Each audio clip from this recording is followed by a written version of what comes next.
Are you sure, Dan? You really don't look like you've got HIV. And I was thinking, John, what image or what stereotype do you want me to live up to? Do you want me to dance around like Freddie Mercury? Do you want me to wear a leather jacket and look a bit dour-faced like Mark Fowler? Do you want me to wheeze a bit more and walk around and look a bit pasty like the pictures you see in the 80s?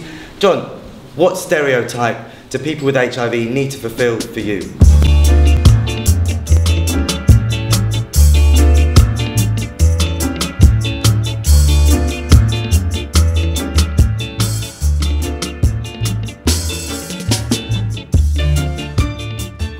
Horrible, gut-wrenching feeling in your stomach that you feel like a leper and you want to shut shop and you never want to have sex or even bother going down that route again. When you've gone from shagging around left, right and centre and then thinking, I just don't want to have this feeling in my stomach, standing outside the Royal Infirmary on a Saturday night just saying I'm sorry, even though you know when you were honest and said what you needed to say, you don't put anyone at risk. You just think, I never, ever want to go through this again.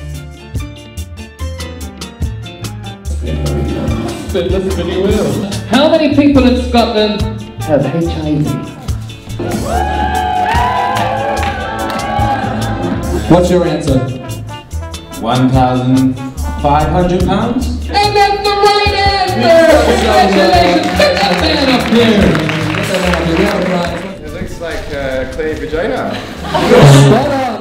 My four grandparents were all Nazi Holocaust survivors. I used to go to my nan's after college, usually stoned out my face, and she used to tell me the most horrific stories, one after the other, the most unimaginable horrors of running away from being bludgeoned to death, and I'm sitting there thinking, oh my God, how do people go on?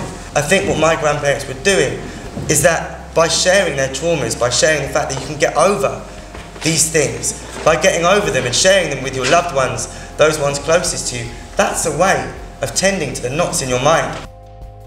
Why is it being called the second silence in 2012, the first silence being the 80s, and now with a rise in transmission levels, more so in heterosexual populations than in LGBT populations, and there's severe cuts, 41% in London, up to 80% in Wales, and as we've seen, the impending cuts in the welfare reform bill in Glasgow. Why is this going on?